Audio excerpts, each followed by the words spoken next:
महाराष्ट्र चुनाव, राजनीति का अनोखा रंग, सत्ता के लिए परिवार के बीच छिड़ी जंग। इस चुनाव में पार्टियां अलग हुई तो परिवार भी बढ़ गए।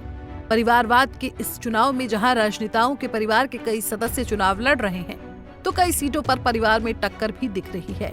महाराष्ट्र में 20 नवंबर को होने वाले चुनाव में राजनीतिक दलों की साख के साथ इस बार परिवार के सदस्यों का राजनीतिक करियर भी दांव पर है। महाराष्ट्र में ये ऐसा पहला चुनाव है जहां पर शिवसेना और एनसीपी, दो राजनीतिक दलों के टूटने से इन दलों की अब 4 पार्टियां एक दूसरे के साथ चुनाव लड़ेंगी। वैचारिक और आपसी मतभेद से अलग हुए इन दलों में अब एक ही परिवार के कई लोग आमने सामने हैं।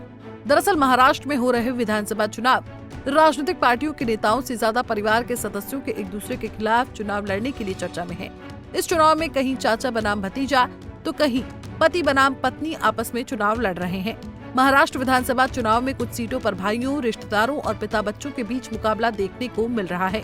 इस चुनाव में एक निर्वाचन क्षेत्र में पति और पत्नी के बीच मुकाबला देखने को मिल रहा है, तो एक अन्य सीट पर पवार परिवार के बीच मुकाबले में शरद पवार गुट के एनसीपी से उम्मीदवार योगेंद्र पवार अपने चाचा अजीत पवार के खिलाफ चुनाव लड़ रहे हैं। छत्रपति संभाजीनगर के कन्नड़ निर्वाचन क्षेत्र में निर्दलीय उम्मीदवार हर्षवर्धन जाधव अपनी अलग रह रही पत्नी और शिवसेना उम्मीदवार संजना जाधव के खिलाफ चुनाव लड़ रहे हैं। वहीं इस चुनाव में एक ही परिवार के कई सदस्यों पर राजनीतिक दलों ने भरोसा जताया है। इसमें शरद पवार के एनसीपी से उनके पोते रोहित पवार भी चुनावी मैदान में हैं। राज्य के पूर्व मुख्यमंत्री विलासराव देशमुख के बेटे अमित देशमुख और धीरज देशमुख लातूर शहरी और लातूर ग्रामीण से चुनाव लड़ रहे हैं। इसी तरह पूर्व मुख्यमंत्री नारायण राणे के बेटे नीतीश राणे और नीलेश राणे शिवसेना और बीजेपी उम्मीदवार के तौर पर कुडाल और कड़कवली से चुनावी मुकाबले में हैं। ठाकरे परिवार के सदस्य भी चुनावी मैदान में उतरे हैं। इसमें आदित्य ठाकरे और राज ठाकरे के बेटे अमित ठाकरे भी शामिल हैं। इसमें चर्चित नाम नवाब मलिक और उनकी बेटी सना मलिक को भी टिकट मिला है। बता दें, महाराष्ट्र में 288 सीटों पर 20 नवंबर को चुनाव के लिए वोटिंग होनी है। वहीं चुनावी परिणामों की घोषणा 23 नवंबर को होगी। महाराष्ट्र विधानसभा चुनाव में शिवसेना और राष्ट्रवादी कांग्रेस पार्टी के ऊपर सबकी निगाहें टिकी हैं। पार्टी टूटने के बाद ये पहली बार है जब विधानसभा चुनाव में दोनों दल एक दूसरे के खिलाफ चुनाव लड़ रहे हैं। इस चुनाव में सत्ता के लिए विचारधारा से समझौता करने वाले दोनों दलों पर जनता अपना फैसला सुनाएगी।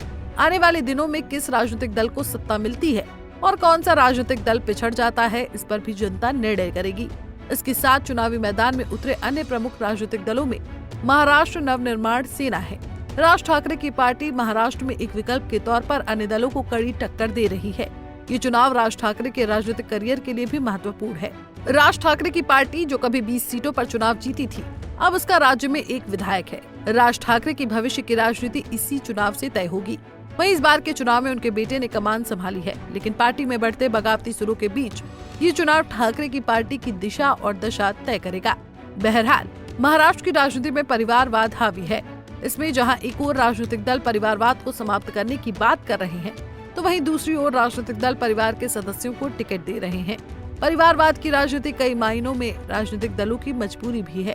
महाराष्ट्र चुनाव में जनता परिवारवाद पर वोट डालती है या विकास के मुद्दों पर, इसका फैसला 23 नवंबर को चुनावी परिणाम तय करेंगे। Bureau report, Punjab Kesari TV. हमसे जुड़े रहने के लिए हमारे YouTube चैनल को सब्सक्राइब करें और नई वीडियो की नोटिफिकेशन के लिए बेल आइकॉन को दबाएं।